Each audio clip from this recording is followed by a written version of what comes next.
What is the scariest story you know that is 100% true? There was a woman who worked in a science lab who spilled 2 drops of organic mercury on the back of her gloved hand. Those 2 drops destroyed her entire nervous system and brain. Niche, but train disaster is something that reminds me how death can come at any moment. A train with 51 wagons of sulfur, fertilizer, petrol and cotton wool somehow broke loose and rolled down the track about 20 kilometers until it derailed in the town of Qom, Iran. There were no humans on board. Chemical leaks ensued and authorities tried to extinguish whatever fires broke out. At one point, the whole thing explodes. And it really explodes. The whole town of Qom is literally demolished, 3 nearby towns are badly damaged, and it was heard 70 kilometers away. The wreckage continued to explode for several days after. Around 300 people died, and more than that injured. An earthquake of 3.6 on Richter scale was produced. I work at a maximum security prison and we have several inmates who are severely mentally ill. The ones that self-harm wear a Fitbit kind of thing to monitor heart rate. If there is a change we rush their room to stop whatever is happening. On top of this we also do visual inspections. On one round a coworker was doing cell checks and noticed this particular inmate had blood on their face but nothing came up on the monitors or anything. So he called to the inmates to ask if they were okay. The inmate had their eyes closed and just kept repeating, "It doesn't hurt." The inmate would not answer where the blood was from. We opened the cell to see what the situation was, and it turns out the inmate had plucked out both of their eyes and they were laying on the floor. The inmate's hour monitor never alerted and the inmate never screamed. Paramedics said the inmate's vitals were normal and the inmate was fully responsive. My friend's boss bought an Audi A4 convertible back when they were new and interesting. One of the talking points was the pop-up roll hoops that were hidden unless you rolled it. A few months after buying it, he got to test those roll hoops out as he lost control and skidded down a steep bank about 10 meters, 35 feet deep.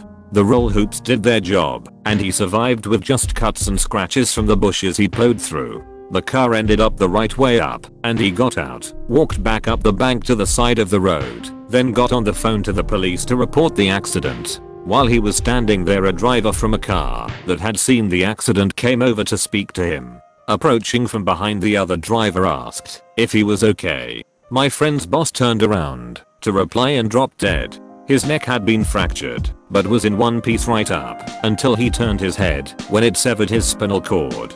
I worked for U-Haul when I was 18, and it was located in front of a club that was known for being really sketchy. I came in to open one morning, and it was common for people to knock on the door hoping to get in early and get their truck. On this day, I hear frantic knocking on the door. I'm there alone still, so it kind of startled me. I look and there's a woman, completely naked, covered in what looks like blood. I called the cops and grabbed one of the moving blankets and went outside to cover her up. She smelled really bad and was a mess. Ended up being blood and her own feces she was covered in. Found out later she was captured at the club that night/early morning, assaulted and left, blacked out in the alley. It was just a messed up and surreal situation to be involved in. I spent my first 10 years in New Delhi. Back then, we would find dead women, burnt with acid or set on fire, and it used to be so normal. Like, oh look, another one of those dowry cases where her family didn't pay the husband enough money, so they ended her.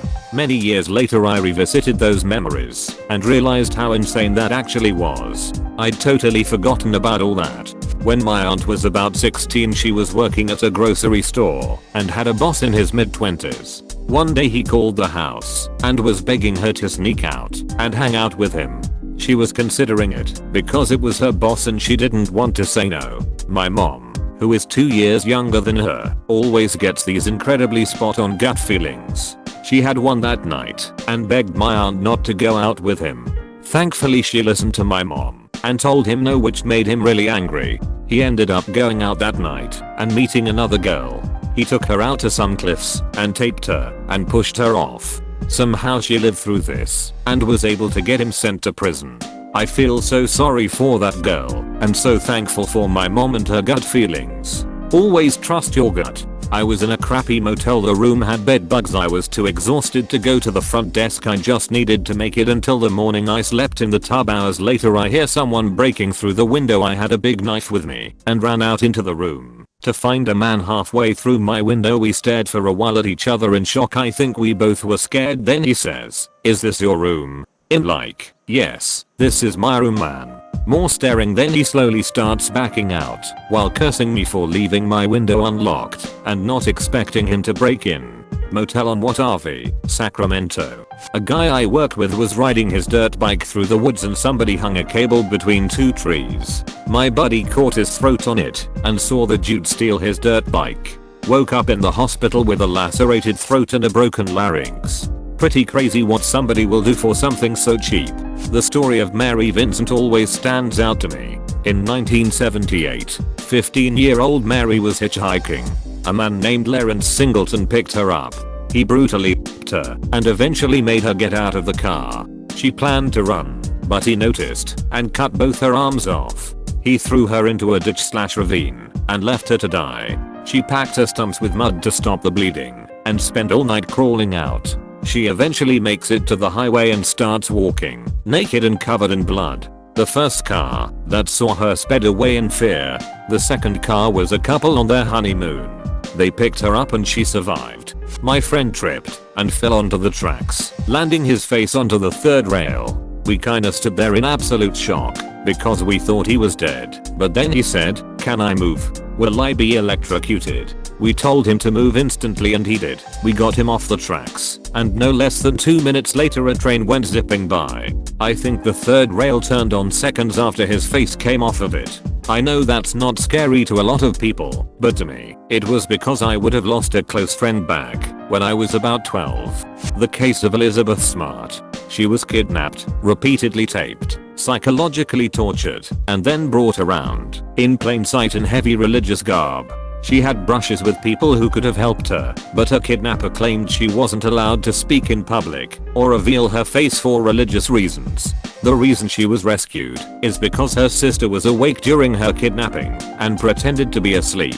She knew she recognized the voice, but it took her 9 months to remember. It was a guy that used to do yard work for the family. The police didn't believe her because of the elapsed time, but pursued it to appease the family. Nutty Putty Cave in Utah was sealed up in 2009 after John Jones was trapped upside down in a small crevice while spelunking. When rescue teams finally arrived, he had been upside down for so long that his legs were drained of blood. The only possible way to have gotten him out was to break his legs, which would sent him into fatal shock. He died after being trapped for 28 hours. His body's still in the cave. Didn't they almost get him out, but then one of the pullers snapped and he got trapped even worse? That's my personal nightmare. That there's a guy casing the bar that I work at literally right now, and I can't do anything to stop him. He's been in asking what time/days we are open and what days we have security. Caught him feeling the corners of our windows and doors too.